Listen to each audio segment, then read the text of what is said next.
누가복음 24장 36절에서 53절 말씀입니다. 누가복음 24장 36절에서 53절 말씀입니다. 신약성경 140페이지쯤에 있습니다. 다 함께 교독하시겠습니다. 이 말을 할 때 예수께서 친히 그들 가운데 서서 이르시되 너희에게 평강이 있을지어다 하시니 그들이 놀라고 무서워하여 그 보는 것을 영으로 생각하는지라.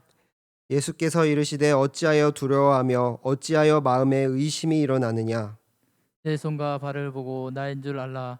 또 나를 만져보라. 영은 살과 뼈가 없으되 너희 보는 바와 같이 나는 있느니라.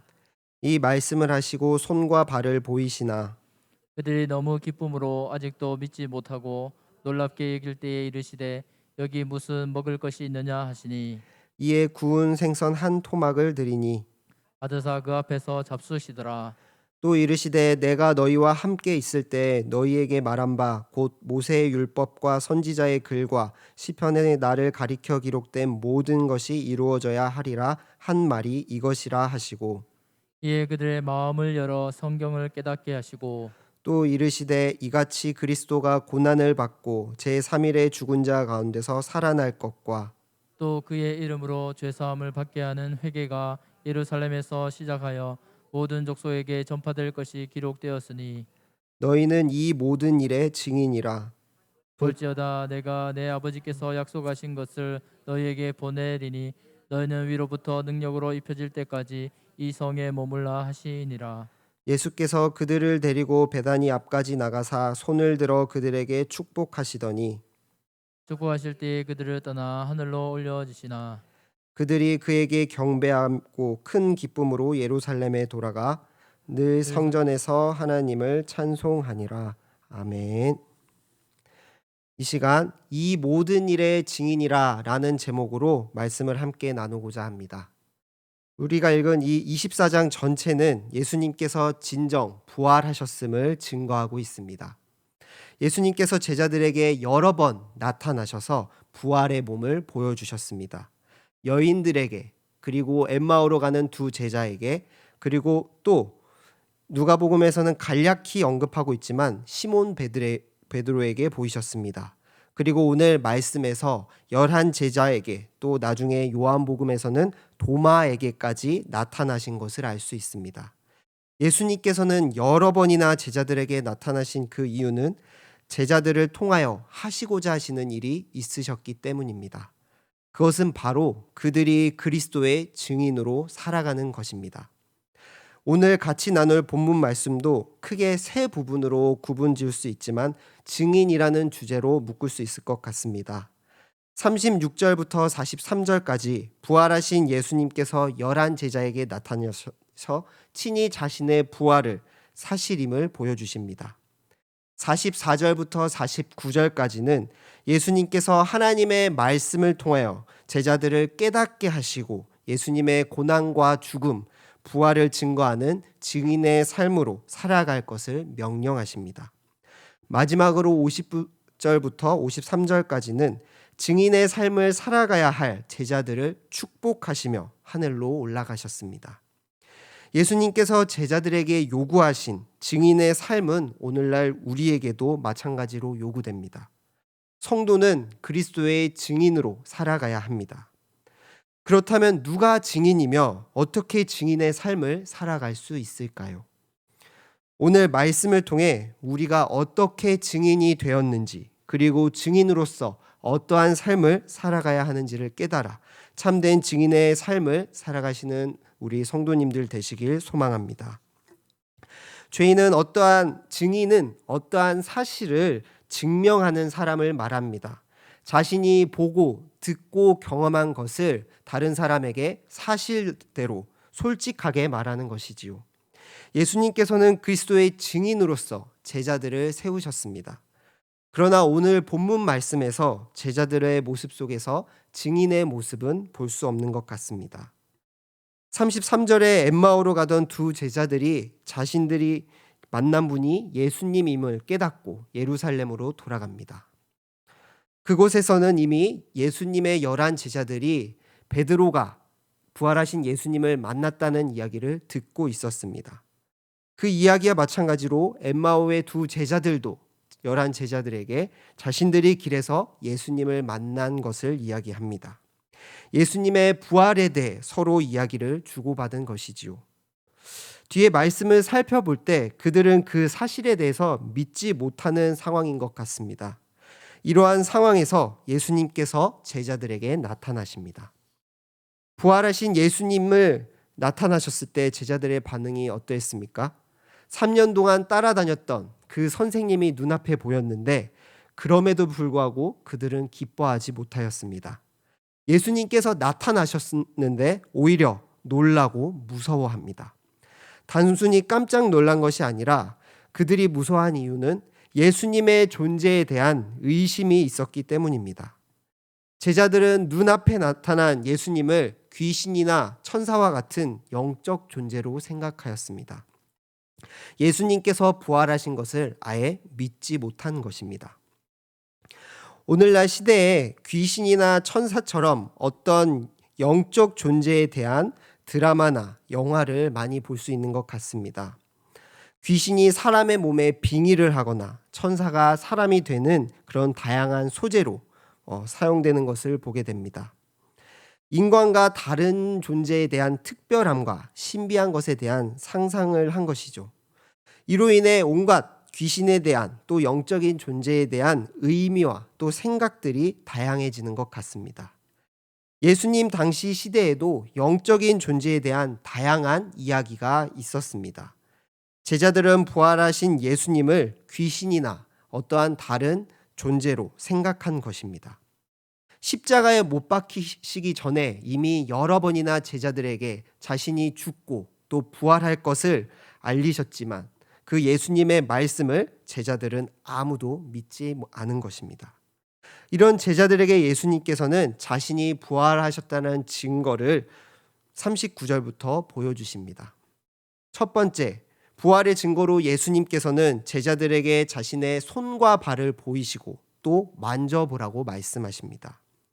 이는 예수님께서 육체적 부활을 하셨음을 확실하게 보여주고 있습니다. 유대인들은 귀신이나 유령에 대해서 몸이 없는 존재로 생각하였습니다. 그래서 예수님께서는 자신의 손과 발을 보여주시고 또 자신의 몸을 만지게 하심을 통해 영적인 존재가 아니라 참으로 부활하셨음을 알리셨습니다. 그럼에도 불구하고 제자들은 예수님이 부활하셨다는 말에 잠깐 기뻐하지만 여전히 믿지 못하고 이 사실에 대해 놀랍게 여기기만 합니다. 이러한 제자들에게 예수님께서는 두 번째로 부활의 증거를 보이셨습니다. 예수님께서는 제자들에게 먹을 것을 구하십니다. 예수님께서는 구운 생선 한 토막을 받으시고 제자들 앞에서 드셨습니다. 당시 유대인들은 귀신이나 천사가 같은 영적 존재는 몸이 없어 음식을 먹지 않는다고 생각하였습니다. 예수님은 자신이 유령도 또 영적 존재도 아닌 영화로운 몸을 입고 정말로 부활하신 주님이라는 것을 제자들에게 다시 한번 보여주십니다. 음식을 드시면서까지 믿지 못하는 제자들에게 부활이 확실한 사실임을 보여주시며 깨닫게 하시는 것입니다. 이처럼 예수님께서는 제자들에게 확실하게 부활을 나타내셨습니다. 이것을 사도행전에서도 말씀하고 있습니다. 사도행전 1장 3절에서는 자신의 손과 발을 보이시는 것, 또 음식을 드시는 것을 제자들에게 확실한 많은 증거로 친히 살아계심을 나타내셨다라고 말씀합니다. 그렇습니다. 예수님께서는 믿지 못하고 두려워하는 제자들에게 확실하고 많은 증거를 보여주셨습니다. 친히 예수님께서 자신이 부활하셨음을 여러 번이나 보여주신 그 모습을 통해 우리는 무엇을 깨달을 수 있을까요? 예수님께서는 증인의 자격이 없는 제자들에게 나타나셔서 부활을 믿게 하시고 증인의 삶을 살아가도록 하시는 분이십니다. 3년 동안 가르침을 받았지만 여전히 예수님의 말씀을 깨닫지 못하고 직접 눈으로 보고도 예수님을 믿지 못하고 예수님께서 그런 제자들에게도 불구하고 예수님께서는 제자들을 포기하지 않으시고 그들에게 나타나시고 깨닫게 하십니다. 제자들의 믿음은 연약해 보이고 그들의 모습은 또 미련해 보이기까지 합니다. 눈에 보고도 왜 믿지 못하는 걸까라고 생각할 수도 있습니다. 하지만 우리의 모습 또한 그들의 모습과 다르지 않은 것 같습니다. 분명 예수님께서는 우리를 하나님의 자녀로 불러주셨지만 우리는 어려운 상황이 닥쳤을 때, 또 우리에게 힘든 일이 있을 때 그 믿음이 흔들리기도 하고 눈에 넘어지기도 합니다. 예수님의 증인으로 불러주셨지만 예수님의 말씀을 신뢰하기보다는 나의 생각과 나의 의지를 따르는 삶의 모습들이 우리에게 여전히 있습니다. 그럼에도 불구하고 우리가 기억해야 할 것은 하나님께서는 우리를 포기하지 않으시고 당신의 뜻대로 우리들을 그리스도의 증인으로 불러주셨다는 사실입니다. 예수님께서 믿지 못하고 두려워하는 제자들에게 나타나시고 많은 증거로 여러 번이나 자신의 부활을 보여주셨던 것처럼 우리를 자녀 삼아주시고 교회로 불러주셨습니다. 하나님께서는 부족하고 자격 없는 우리들을 그리스도의 증인으로 삼아주셨습니다. 오늘도 여전히 성령님을 통하여 말씀으로 우리를 일깨워 주시고 우리의 삶을 증인의 삶으로 인도해 주십니다. 우리를 내버려 두지 않으시며 인내하시며 이끌어 가십니다. 성도는 이 사실을 믿으며 담대하게 살아가야 합니다. 포기하지 않으시고 신실하신 하나님을 신뢰함으로 그리스도의 증인으로 불러주신 그 은혜를 기억하며 살아가시는 성도님들 되시길 간절히 소망합니다. 확실한 증거로 보여주신 예수님께서는 제자들의 마음을 열어 성경을 깨닫게 하십니다. 그렇다면 제자들이 증인으로서 무엇을 증거해야 할까요? 우리는 증인으로서 무엇을 증거하며 살아가야 할까요? 44절부터 예수님께서는 성경을 깨닫게 하시고 성경에서 하신 말씀을 통하여 증인으로서 어떠한 일을 해야 하는지 말씀하고 있습니다. 다 같이 44절 말씀을 읽어보겠습니다. 시작. 또 이르시되 내가 너희와 함께 있을 때 너희에게 말한 바 곧 모세의 율법과 선지자의 글과 시편의 나를 가리켜 기록된 모든 것이 이루어져야 하리라 한 말이 이것이라 하시고. 아멘. 예수님께서는 십자가에 못 박히시기 전에도 제자들에게 모세의 율법과 선지자의 글 그리고 시편에 기록된 모든 일이 이루어져야 한다라고 말씀하셨습니다. 그리고 이 모든 성경이 예수님을 가리킨다고, 자신을 가리킨다고 말씀하십니다. 모세의 율법과 선지자의 글, 시편은 구약 성경을 가리킵니다. 이 모든 말씀이 예수님으로부터 이루어진다라는 것입니다. 그리고 예수님께서 그 이루어지리라 한 일이 바로 이것이다 라고 오늘 44절에서 말씀하고 있습니다. 44절에 예수님께서 말씀하신 이것은 46절에서 좀 더 확실하고 명확하게 말씀하고 있습니다. 더 나아가 49절에 이것을 모든 일로서 말씀하며 이것의 증인이다 라고 말씀하십니다. 어떤 일에 대한 증인입니까? 그것은 바로 그리스도가 고난을 받은 것입니다. 또 그리스도께서 죽은 자 가운데서 다시 살아나신 것입니다. 구약 성경의 곳곳에 메시아의 고난에 대해서 말씀합니다. 이사야서 53장 5절에서는 그리스도께서 친히 찔리시고 상하시고 채찍에 맞아야 하는 이유, 고난당하셔야 하는 이유가 우리 때문임을 말씀하고 있습니다. 시편의 곳곳에서는 의인이신 왕이신 예수님께서 고난을 받을 것을 말씀합니다. 예수님께서도 시편의 말씀을 또 자주 인용하셨죠. 또한 사도 바울은 고린도전서 15장 4절 말씀에 예수님께서 성경대로 죽으시고 성경대로 부활하셨다라고 말씀합니다. 즉 성경에서 약속하셨던 그리스도 메시아는 이 땅에서 적들을 물리치고 높아지셔서 세상을 군림하는 왕으로 오신 것이 아니라 고난받으시고 죽으시고 부활하시는 일을 담당하기 위해 오셨습니다. 그것은 우리 모든 죄인을 위한 것이지요. 이 모든 일이 이루어졌다. 이 일에 대하여 너희가 증인이다 라고 지금 말씀하시는 것입니다. 또한 증인으로 알아야 할 것이 47절까지 이어지고 있습니다. 예수의 이름으로 회개가 모든 족속에게 전파되는 일에 대해서 그것에 대해서도 너희가 증인이다 라고 말씀합니다. 앞에 예수님의 죽음과 그 부활은 지금 제자들이 경험한 것입니다. 그런데 이 세 번째 말씀은 예수님의 말씀을 듣고 있는 제자들에게 이미 이루어진 일이 아닙니다. 그들에게 있어서 앞으로 이루어져야 할 일인 것입니다. 예수님께서 고난받으시고 죽으시고 부활하신 일 또한 하나님의 뜻과 계획의 한 부분이었고, 지금 말씀하신 이 49절의 말씀이 하나님이 이 땅에 향한, 세상을 향한 그 계획과 뜻이라는 것을 말씀하시는 것입니다. 삼위 하나님께서는 예수 그리스도를 통하여 세상을 향한 구원을 미리 정하셨습니다. 예수님께서 왜 십자가에 못 박혀야 했습니까? 예수님께서 왜 부활하셔야 했습니까? 그것은 하나님께서 모든 민족을 구원하기 위해서였기 때문입니다. 하나님께서 모든 족속에게 예수의 이름이 전파되고 회개하고 죄사함을 받게 하려는 계획을 제자들을 통해, 그 증인들을 통해 이루어 가실 것입니다. 그리고 그 증인들로 인해 더 많은 증인들을 삼으실 것입니다. 이방인에게 전파된 복음은 오늘날 우리에게 전해졌고 우리도 그리스도의 증인이 되었습니다. 이처럼 증인은 우리를 위해 예수님께서 하신 일을 증거하며 또 말씀대로 이루어지기를 소망하며 살아가는 것입니다. 성도는 이 일에 참된 증인이 되어야 합니다.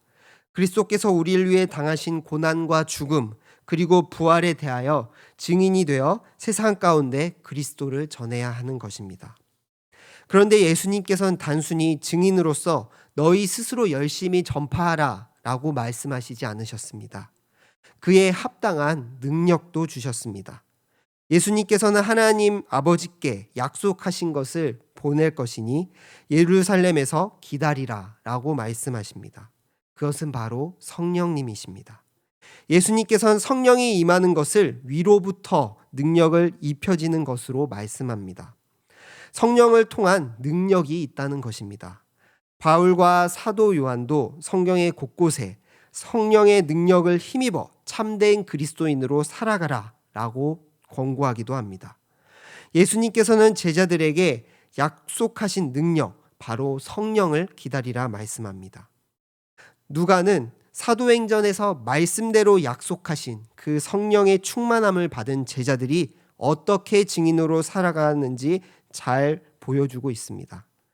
48절의 말씀인 증인이라는 이 히브리어 말튀스라는 단어는 사도행전에서 제일 많이 등장하는데요. 오순절 다락방에서 예수님께서 약속하셨던 성령을 받은 제자들은 그 그리스도인으로 증인으로서 세상 가운데 담대히 예수님을 전하는 자들이 증인이 되었습니다. 사도행전 3장 15절 말씀입니다. 생명의 주를 죽였도다. 그러나 하나님이 죽은 자 가운데서 그를 살리셨으니 우리가 이 일의 증인이라. 아멘. 예수님께서 올라가시고 성령을 충만히 받은 제자 중 베드로는 미문에 앉은 자를 일으키고 많은 사람들 앞에서 그리스도께서 죽으시고 부활하신 것을 담대히 전하였습니다. 불과 얼마 전에 예수님께서 십자가에 못 박혀 죽으실 때는 그의 제자임에도 그의 예수님의 제자임을 부인하며 도망쳤던 베드로였습니다. 그런데 성령의 능력으로 변화되어 내가 이 일의 증인이다 라고 담대히 그리스도를 전합니다. 전하다가 감옥에 들어가기도 하고 또 전하지 말라 경고를 받아도 듣고 본 바를 전하지 아니할 수 없다라고 말하며 복음을, 예수 그리스도를 담대히 증거하였습니다. 이는 베드로뿐만이 아닙니다. 다메섹에서 예수님을 만나 변화된 사도 바울은 스데반을 주의 종이라고 말합니다. 주의 증인이라고 말합니다. 주의 증인으로서 스데반은 목숨까지 내어 담대히 그리스도를 전하였습니다. 또한 부활하신 예수 그리스도를 만나 변화된 사도 바울 또한 자신을 그리스도의 종, 그리스도의 증인으로 불러주셨음을 고백하였습니다. 이처럼 예수님의 말씀대로 성령을 받은 자들은 증인된 삶을 담대히 살아갔습니다. 하나님께서는 우리에게 증인의 삶을 요구하시지만 단순히 우리 스스로 알아서 하도록 내버려 두지 않으시고 성령 하나님을 보내주셨습니다. 예수님께서 사역하실 때 함께 하셨던 그 성령님께서 이제 증인들과 함께 하십니다. 예수님께서 하셨던 일을 이제 예수 그리스도의 증인들이, 예수님의 제자들이 이어서 성령님과 함께 하는 것입니다. 이 말씀은 오늘날 우리에게도 현재 진행형입니다. 오늘날에도 성령님께서는 성도와 함께 하십니다. 우리에게 말씀으로 조명하여 주시고 그리스도의 증인된 삶으로 살아갈 수 있도록, 말씀을 따라 살아갈 수 있도록 도와주십니다. 우리도 성령에 힘입어 예수 그리스도의 이름을 듣지 못한 자들에게, 또 하나님을 알지 못하는 이들에게 복음을 전하며 그리스도의 증인의 삶을 살아가야 합니다. 그리스도께서 우리를 위해 죽으시고 부활하셨음을 증거하며 이 땅 가운데 복음을 듣지 못한 자들에게 회개의 그 전파가 일어날 수 있도록 주님께 돌아오기를 소망해야 합니다. 이 약속은 반드시 이루어질 것입니다. 왜냐하면 신실하신 하나님께서 말씀하셨기 때문입니다. 그것을 기대하며 복음을 위해 기도하고 또 성령 충만함으로 덧입혀 증인의 삶을 살아가시는 성도님들 되시길 소망합니다. 증인의 삶을 도와주시는 분은 성령님만이 아닙니다. 제자들이 증인된 삶을 살아갈 것을 말씀하신 예수님께서는 그들을 축복하시고 하늘로 승천하셨습니다. 예수님께서 하늘로 올라가셨다는 것은 하나님께서 예수님이 오르신 분이라는 것을, 합당한 분이시라는 것을 입증해 줍니다. 또한 예수님의 승천은 끝이 아니라 또 다른 시작입니다. 이 땅에서의 모든 사역을 완성하신 예수님께서는 하늘 보좌에 올라가셔서 우리를 다스리시며 우리를 위해 중보하십니다. 단순히 하늘로 올라가시고 끝난 것이 아니라 하늘 보좌에서 교회를 통해 주님의 일을 하십니다. 예수님의 승천을 본 제자들은 큰 기쁨으로 예루살렘으로 돌아갑니다. 예수님께서 하늘로 올라가신 지 제자들의 모습은 더 이상 슬픔이나 두려움이 아니었습니다. 그들은 기뻐하며 예루살렘으로 돌아가 늘 성전에서 하나님을 찬송하였다 말씀하며 누가복음이 끝을 맺습니다. 누가복음 1장에서 마리아와 사가랴가 이스라엘의 소망인 메시아를 기다리며 찬양했다면 마지막 24장에서는 제자들은 정말로 약속대로 그 메시아 예수님을 보내주시고 그를 통해 언약을 성취하신 하나님께 감사하며 담대히 또 증인의 삶을 살아갈 것을 찬양하고 있습니다. 하나님이 함께 일하고 계시다는 것을 깨달음으로 기쁨과 감사와 찬양의 자세를 가진 것입니다.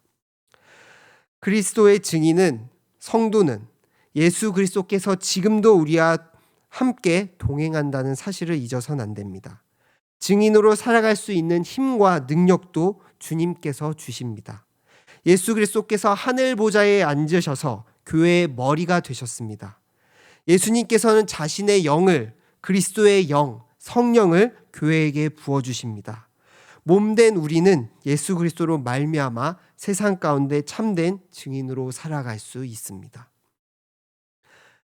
말씀을 정리하겠습니다. 그리스도의 증인은 우리에게 자격이 있어서 된 것이 아닙니다. 연약하고 넘어지는 부족한 의리들이지만 하나님께서 우리를 부르시고 그리스도의 죽음과 부활에 동참하게 하시고 증인 삼아 주셨습니다. 우리는 우리 안에 내주하시는 성령 하나님과 하늘 보좌에서 우리를 보호하시고 중보하시는 그리스도에 힘입어 그리스도의 증인으로 살아갈 수 있습니다. 사도행전에서 제자들의 삶을 볼 때 그리스도의 증인으로 살아가는 것은 어려워 보입니다. 고난과 역경, 심지어 죽음까지 있습니다. 그러나 히브리서 기자는 우리에게 이렇게 응원합니다. 같이 히브리서 12장 1절 말씀을 읽겠습니다. 시작. 이러므로 우리에게 구름같이 둘러싼 허다한 증인들이 있으니 모든 무거운 것과 얽매이기 쉬운 죄를 벗어버리고 인내로써 우리 앞에 당한 경주를 하며. 아멘. 히브리서 기자는 우리에게 구름과 같이 허다한 증인들이 있음을 보여줍니다. 11장에 구약시대에 믿음의 증인들이 있었으며 하나님이 우리를 위해 예수 그리스도를 예비하셨다고 말씀합니다. 구약시대부터 예수님 이후의 시대까지 예수 그리스도를 통하여 믿음의 증인들이 많았습니다. 믿음의 이 경주를 마친 증인들이 우리를 성도를 격려하며 넘어지지 않을 것을 권고합니다. 이미 앞선 증인들이 있으니 믿음으로 신앙의 경주를 열심히 달려가라 말씀합니다. 성도는 그리스도의 증인으로서 믿음의 주이신 그리스도를 바라보며 세상 가운데 살아가야 합니다. 오늘날 코로나로 더욱 그리스도를 증거하며 살아가는 것이 어려워진 것 같습니다. 사람을 대면하는 것도 또한 오히려 코로나로 인해 교회가 욕을 먹기도 합니다. 그럼에도 우리에게 예수 그리스도를 믿는 믿음과 회개하는 마음을 주셨기에 이 일의 증인으로서 담대히 살아갈 수 있습니다. 예수님의 제자들이 말씀을 듣고 담대히 나아갔던 것처럼 그리스도의 증인으로 담대히 살아가시길 소망합니다. 우리 안에 계시는 성령님으로 말미암아 우리를 위해 중보하시는 그리스도로 말미암아 이 세상 가운데 그리스도와 그리스도의 죽음과 부활을 증거하는 참된 증인으로 살아가시는 성도님들 되시길 간절히 소망합니다. 기도드리겠습니다.